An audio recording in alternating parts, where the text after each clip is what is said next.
Bonjour les yogis, c'est Valentine. Je vous refais une petite vidéo pour remettre une couche sur la vidéo de hier. Me voici dans un autre endroit paradisiaque. Je suis au bassin d'Arcachon. Regardez, c'est beau, c'est magnifique. Je suis dans la descente qui va du camping jusqu'à la plage. J'ai pu faire un plouf. Enfin, je suis ravie de mon périple et de mes pérégrinations. Et je voulais remettre une couche par rapport à ce que je vous ai dit hier, parce que justement, la semaine passée, il y a un jeune homme qui m'a posé des questions en message privé, savoir s'il devait se lancer, pas se lancer, etc. Et parce qu'en fait, il avait envie, mais qu'il avait peur. Et la seule chose que j'ai à dire et à redire et à redire et à redire, c'est j'ai peur, donc j'y vais. On a toujours peur de ce qu'on ne connaît pas dans la vie. Et j'avais déjà fait des vidéos sur ça. Si vous ne les avez pas vues, je vous invite à aller fouiller. Je ne sais plus exactement comment elles s'appellent, mais des vidéos où j'expliquais la différence entre une intuition négative et une peur par rapport au serrement de cœur. Donc je ne vais pas rentrer dans les détails dans cette vidéo-ci, mais je voulais encore une fois vous encourager à suivre le signal de vos peurs, parce que c'est lui qui nous montre le chemin de notre évolution et de l'expansion de notre âme.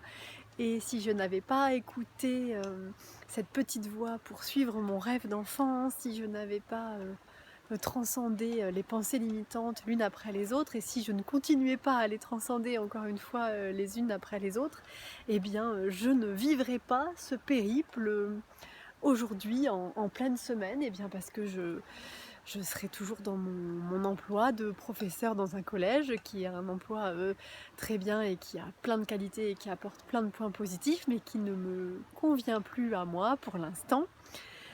Et qui, selon moi, m'enferme dans un cadre trop strict par rapport à ma personnalité. Et là, en tant que comédienne professionnelle, tout récemment, hein, débutante, je dois dire, eh bien, ça me permet d'aller par monts et par vaux et d'avoir une vie un petit peu plus nomade. Et j'en suis ravie, ça me correspond parfaitement. Je voulais partager ça avec vous, les yogis, parce que du coup hier j'étais à Noirmoutier pour un tournage ce matin.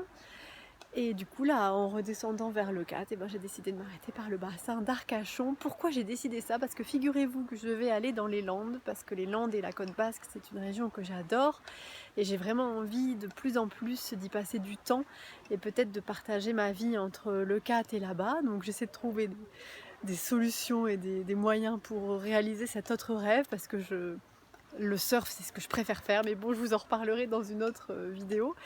Et tous mes amis qui habitent dans les Landes n'étaient pas là aujourd'hui et ce week-end, comme bizarrement, et ça me faisait mal au cœur d'aller chez eux sans qu'ils soient là.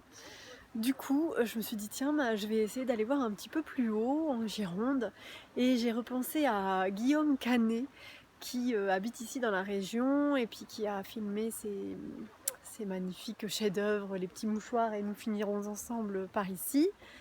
Et je me souvenais que Guillaume Canet est un surfeur également, donc je me suis dit peut-être qu'il surfe par ici. Donc en faisant des recherches, je me suis aperçue qu'il surfait au Cap Ferré. Donc je suis venue ici pour surfer au Cap Ferré, les amis, dans l'énergie de Guillaume Canet. Et pourquoi Guillaume Canet et Marion Cotillard évidemment? Eh bien parce que tous les deux, surtout Guillaume Canet, mais en fait les deux, hein, les deux personnalités, eh bien, ont eu une part importante dans la reconscientisation de mon rêve d'enfant d'être comédienne. Et je vous expliquerai ça dans d'autres vidéos, c'est le grand mystère. Je vous expliquerai les détails, pourquoi est-ce que Guillaume Canet il a pu avoir une influence si grande sur ma vie. Et bien vous le saurez dans un prochain épisode. Alors si vous voulez le savoir, eh bien abonnez-vous et puis activez la cloche si ça vous dit.